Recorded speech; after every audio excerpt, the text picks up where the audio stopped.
Nocturno, un espacio donde les ofrecemos importante información, entrevistas y opinión, bajo la conducción de Leonidas Castro. Bienvenidos.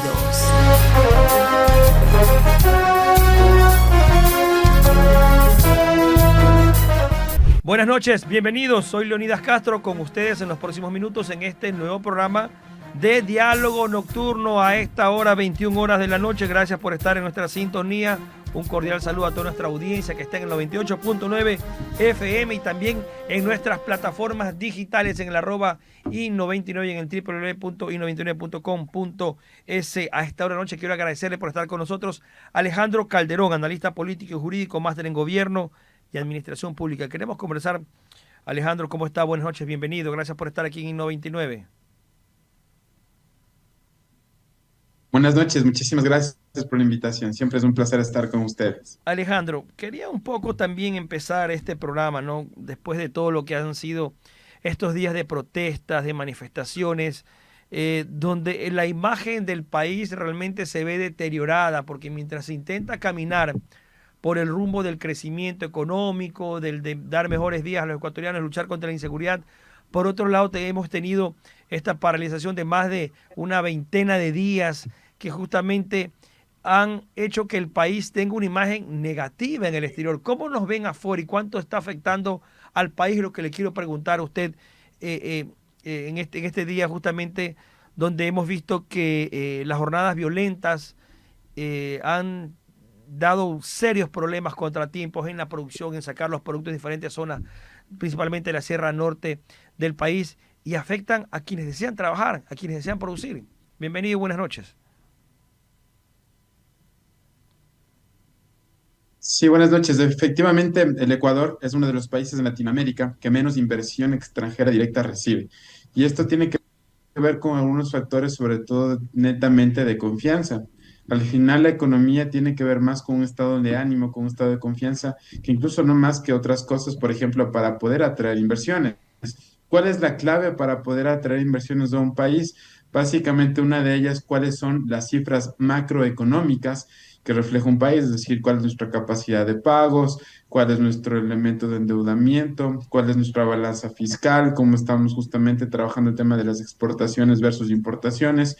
Y la otra de ellas precisamente tiene que ver con la estabilidad política. En este caso, el gobierno nacional ha trabajado de una forma con mucha conciencia, sobre todo con las cifras macroeconómicas, y tiene que ver precisamente en cómo se ha reducido drásticamente el nivel de endeudamiento que hemos tenido hacia el exterior, lo cual se demuestra, por ejemplo, con cifras internacionales. Somos el segundo país de Latinoamérica que más drásticamente ha reducido el endeudamiento hacia el exterior y que también ha equilibrado la balanza fiscal de una forma pues, muy significativa en relación al resto de países de Latinoamérica.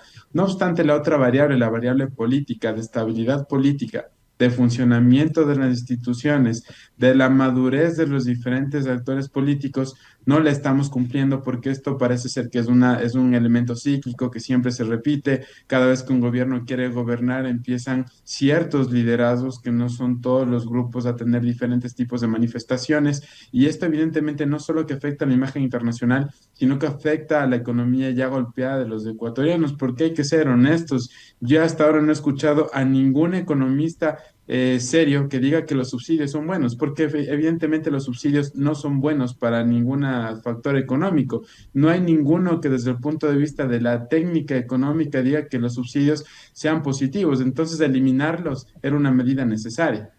Alejandro, y justamente esta eliminación de subsidio al diésel que ha detonado estas protestas, estas manifestaciones de parte principalmente del sector de la CONAI y del movimiento indígena, debieron haberse tomado tal vez hace mucho tiempo, pero no lo hicieron los gobiernos pasados. La pregunta es, si de pronto se focaliza un poco el tema, la ayuda a quienes realmente lo necesitan, y dejamos que el resto de ecuatorianos paguen los precios internacionales como lo hacemos con las otras gasolinas, la Super, la Eco, la Extra, debería ser el camino realmente que debería centrarse en este momento para entrar en esas negociaciones, en esos diálogos, de que los sectores más vulnerables, como por ejemplo la gente que utiliza el bus de transporte urbano, que no sería justo tampoco que le suban al doble el pasaje, porque obviamente no va a tener de dónde sacar, a duras penas algunos tienen trabajo. Entonces, Por ahí debería también entrar un poco el tema de la focalización del subsidio al diésel para tratar de disminuir estas protestas que están haciéndole perder al país.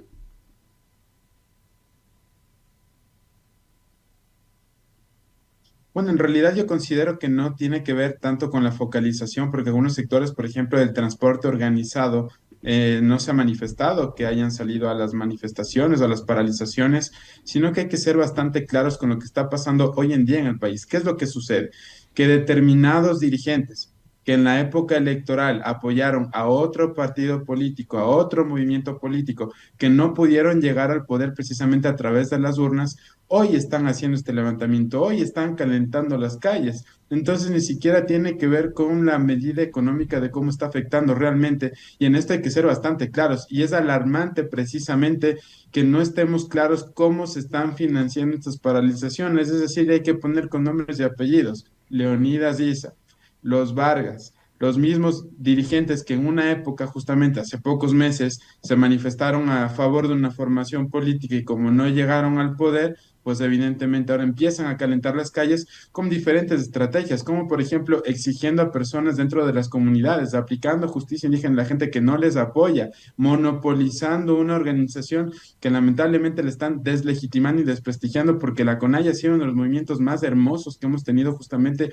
como organización política de América Latina y es orgullosamente ecuatoriano, pero estos líderes al no haber alcanzado cuotas de poder están calentando las calles porque como vemos los transportistas organizados no se han manifestado en contra, sino que entienden precisamente la medida en la situación actual del país. Entonces, realmente no se trata de focalizar el tema de los subsidios, sino se trata de cómo realmente se van justamente ajustando a estos liderazgos que más que una protesta social lo que están haciendo es calentando las calles y hay que analizar, y vuelvo, insisto, en cómo se están financiando estos grupos y estas movilizaciones. Estamos conversando con Alejandro Calderón, analista político y jurídico, justamente sobre lo que tiene que ver estas repercusiones de todo ese daño que se le está haciendo al país con las paralizaciones. Alejandro, un poco también lo que plantea el sector indígena y ciertos grupos, como usted señalaba, ¿no? Grupos que perdieron una elección, que están calentando las calles, terminan haciéndose un daño si va a haber una consulta popular, una asamblea constituyente en los próximos meses, porque la ciudadanía tiene esa imagen de que son personas que no quieren sumar, que muchos buscan sus beneficios personales, que no tienen, como dice usted, la cuota de poder y que realmente están entorpeciendo y torpedeando justamente el desarrollo del Ecuador, que es lo que buscamos todos los ecuatorianos. Sí, el movimiento indígena, como mencionabas, es uno de los movimientos ecuatorianos de los cuales nos podemos sentir más orgullosos, porque gracias a su lucha política, por ejemplo, hemos conseguido el derecho a la educación, cómo consideramos precisamente la pluriculturalidad. Lamentablemente, hoy estos grupos indígenas están mal manejados por ciertos líderes que precisamente buscan sus beneficios particulares y personales y están precisamente en desmedro de lo que viene siendo no solo los propios movimientos indígenas, sino el país entero. Simplemente por poner unas cifras, ¿cuánto dinero ya han perdido algunos agricultores, por ejemplo, en la zona de Imbabura, en la zona del Carchi? Se han lanzado, se han botado litros de leche en una economía ya golpeada, no están justamente llegando los productos, las hortalizas, las verduras, incluso ya no solo para el consumo nacional, sino para el consumo internacional, y con eso no se juega, es decir, no podemos jugar por intereses políticos con el bienestar de la gente, no podemos jugar justamente por beneficios políticos, con que las personas, por ejemplo, vayan a dormir sin un plato de comida en sus mesas, más con la situación que está pasando el país. Y a propósito, precisamente como bien comentabas, es decir, estamos cerca de una nueva convocatoria a elecciones para unas consultas populares donde la gente tiene que justamente, este es el momento y estamos a puertas precisamente de este proceso el 15 de noviembre, donde deberíamos estar discutiendo qué modelo de país queremos. Y es evidente, ¿no?, que el tema del diésel ha sido una de las peores excusas de las cuales se han sumado, porque vuelvo e insisto, en este caso hay que reconocer que el gobierno ha sido valiente en tocar una medida que no han podido hacerlo en otros gobiernos y que evidentemente nos empobrece a todos. Los subsidios, que esto escuche claramente a la ciudadanía, nos empobrece a todo el Ecuador. Alejandro, y de pronto el tema del subsidio, ¿por qué la gente tanto reclama? Muchos dicen, bueno, somos un país petrolero que exportamos y vendemos petróleo. ¿Por qué debemos de tener un petróleo o costos de combustible a precios internacionales cuando no tenemos las economías de los países de primer mundo que tienen otro tipo de economía. ¿Cuál debería ser el justo medio justamente para también entender un poco de que el combustible se está yendo para el contrabando, para la minería ilegal, para quienes no deben justamente, para quienes no deben recibir este subsidio y es en desmedro de toda la sociedad?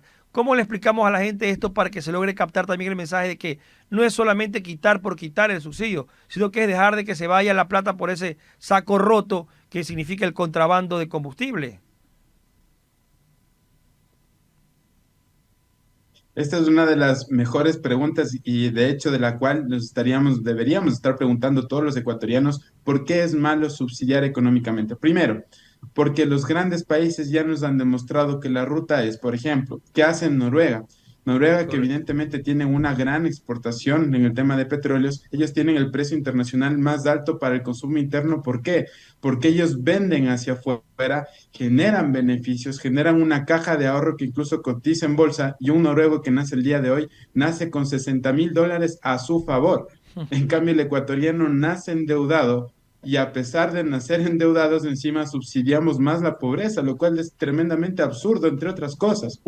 Otra, el diésel lamentablemente está yendo para los sectores de contrabando y de minería ilegal. ¿Qué es la minería ilegal? Y esto es lo que los ecuatorianos tienen que conocer. ¿Y por qué precisamente se están dando la mayor cantidad de manifestaciones en lugares cercanos a Imbabura? Porque es donde está Buenos Aires, una de las minas con mayor rendimientos económicos a nivel mundial, y ahí se practica minería ilegal. ¿Qué consiste en esto? Que van, tiran una bomba sin respetar ningún principio, hacen contrabando, lavan dinero a través del oro, de los minerales que extraen, y aquí no pasa absolutamente nada. Y lo peor de todo es que los ecuatorianos estamos financiando, subsidiando el contrabando y todo este tipo de actividades económicas. Imagínense que la propia Noruega tiene un 80-90% de autos eléctricos cuando ellos son de los mayores exportadores de petróleo.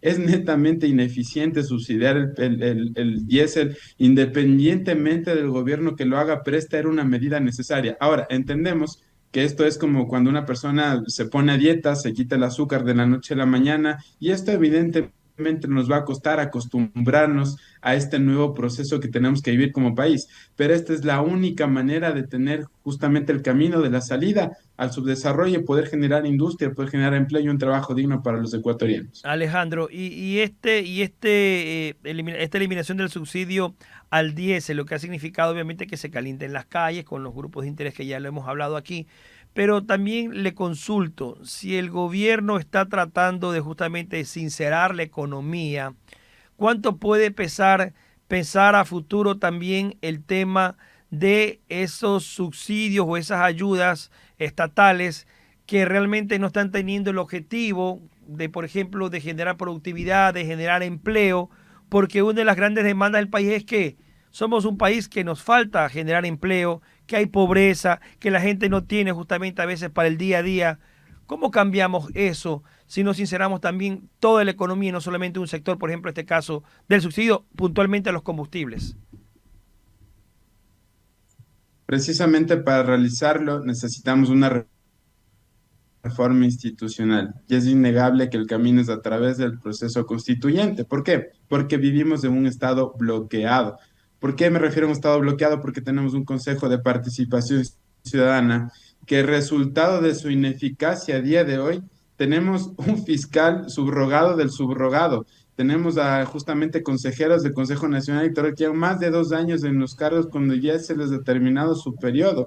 No podemos escoger a nadie, porque esto es importante, la ciudadanía tiene que conocer. Es decir, la otra cara de la moneda es que el gobierno tiene que ejercer estas funciones, estas reformas institucionales para que las cosas funcionen. Por ponerles un ejemplo, si es que un ecuatoriano de bien quiere abrirse un negocio, un local, tiene que pasar 6 meses de trámites, porque tiene que coordinar entre el municipio, entre el gobierno central, y para eso necesitamos ineludiblemente de una reforma institucional. ¿Para qué? Para generar empleo. ¿Para qué? Para atraer inversiones. ¿Para qué? Para salir de la miseria, para salir precisamente de este tipo de políticas asistenciales que lo único que hace es mantenernos en la... Alejandro, ¿y cree usted de pronto que un poco también pasa por lo que se está trabajando en sincerar la economía y que a futuro pues también hay esa inversión extranjera que a veces se dice que se crean los caminos convenientes, pero ya que vamos a tener una constitución, ¿A dónde deberíamos apuntar esas reformas estructurales? ¿A cambiar la estructura del Estado, eliminar el Consejo de Participación Ciudadana, dejar como éramos antes, por ejecutivo, legislativo, judicial y no 5 funciones del Estado como es actualmente, electoral y también de control social y participación ciudadana? O de pronto también enfocarnos en el tema del garantismo. Se dice que la Constitución del 2008 es muy garantista, que le da muchos derechos a los delincuentes. ¿A dónde debemos centrar y enfocar este cambio estructural del país para tener mejores días todos los ecuatorianos? Lamentablemente los ecuatorianos nos vendieron un panfleto político que dice lo siguiente, dice no robarás, no mentirás, y con esa constitución ha sido el periodo donde más nos han robado en nuestra historia, porque hemos tenido el periodo con más bonanza justamente de petróleo, con mayores ingresos y donde más nos endeudamos. Hay que recordar, el ecuatoriano no puede olvidar que en el 2016 no teníamos para pagar sueldos de gastos corrientes a los servidores públicos, a pesar de tener la época de bonanza mayor petrolera. En este sentido, evidentemente, tenemos que caminar hacia dónde. Hacia una reforma institucional, como tú bien decías, 3 funciones del Estado súper claras: ejecutivo, legislativo, judicial, con funciones separadas, con funciones claras, sin engrosar, sin complejizar. ¿Por qué? Porque en esta complejidad es donde los grupos, y en este caso los grupos criminales, han aprovechado para meterse en las estructuras del Estado. Imaginémonos que en los procesos de contratación pública, la mayor cantidad de los actores que ganaban los procesos de contratación estaban vinculados con el narcotráfico, con cifras del Banco Interamericano de Desarrollo. Y esto ha permitido que precisamente esta confusión institucional que se ha generado a raíz de la Constitución por primera vez en la historia, y sería bastante justamente pertinente que este proceso constituyente se dé en Riobamba, donde nace la nación ecuatoriana precisamente para tener por primera vez una constitución nueva, una constitución que haga esas funciones con 3 poderes separados, que evite la concentración del poder y que nos lleve a la bonanza económica. Esto es importante y de relevancia económica. ¿Por qué? Porque los autores, esto no nos estamos inventando nada, está muy estudiado. En el libro ¿Por qué fracasan los países? Dicen que los países con mayor éxito económico son aquellos en los cuales sus instituciones son claras y funcionan. Y ese es el gran reto y la gran oportunidad que nos hace mirar a los ecuatorianos con optimismo el mañana, el devenir precisamente. Quedaba pendiente el tema justamente de la fiscalización de la participación ciudadana en el sentido de controlar la corrupción. Para eso supuestamente fue crear el Consejo de Participación Ciudadana y Control Social, como dicen sus siglas, pero finalmente hemos tenido años de tremenda corrupción. ¿Cómo combatimos esa corrupción que viene arraigada? Incluso mucha gente se plantea desde el hogar, desde donde hemos perdido los valores, donde justamente ya no pasa porque lo que nos enseñan en la escuela y en el colegio, sino valores en el hogar, donde tenemos hogares disfuncionales, donde el tejido social está roto, donde justamente la familia está rota. ¿Cómo recuperamos eso? ¿Cómo combatimos la corrupción? Alejandro, para finalizar ya. Eleana Roosevelt, que es una de las patrocinadoras de la Declaración Universal de Derechos Humanos en 1948-45, ella decía: no podemos conseguir derechos universales si es que no garantizamos los derechos locales. Y justo como tú decías, es decir, necesitamos mirarnos primero los ecuatorianos, porque ese es el tipo de instituciones que estamos teniendo, y darnos cuenta de muchas cosas. Por ejemplo, con un evento deportivo, hay corrupción por todos lados, es increíble. Está el chico que te cobra el dólar por dejarte pasar antes de la fila, la persona que te cobra el no sé qué por guardarte la correa. El que te vende bebidas prohibidas que no puedes consumir y que están ahí. Precisamente. Claro. Por ejemplo, entonces, ahora también se hizo un análisis que decía, bueno, si es que el Estado funcionara mejor, estas redes de corrupción no tendrían asidero. Como por ejemplo, cuando uno va, por ejemplo, al IES o va al SRI, son colas interminables, son justamente 4 horas para que te digan no puede hacer el trámite. Y por eso es que la gente también vende los turnos y tenemos justamente un sistema que se ha enquilosado en todos lados y que nos hace daño a nosotros mismos. Ahora, la forma de solucionarlo esto es sencilla y el ecuatoriano tiene que ser consciente de esto.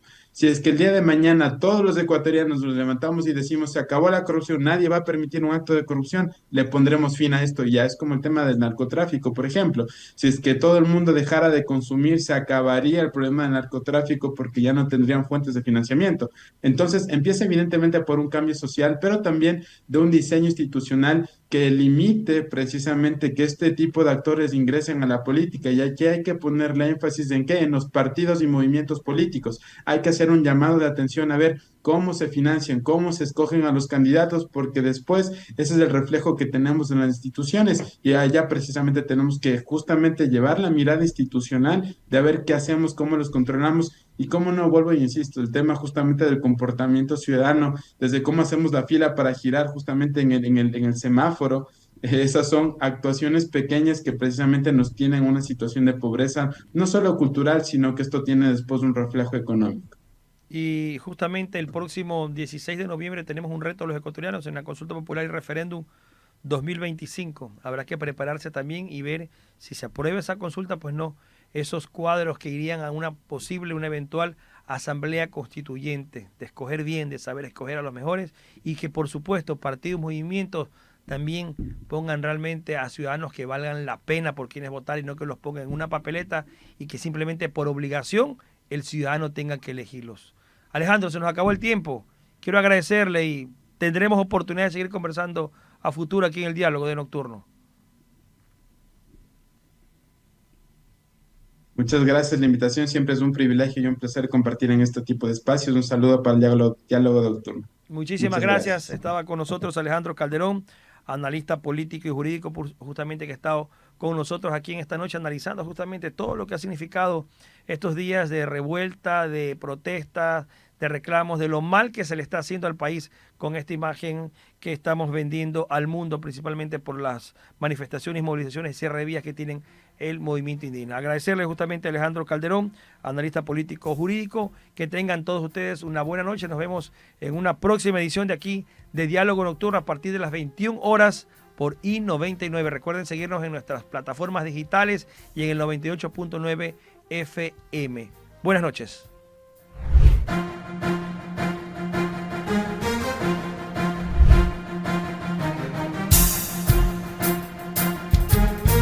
I99 presentó Diálogo Nocturno. Hasta la próxima.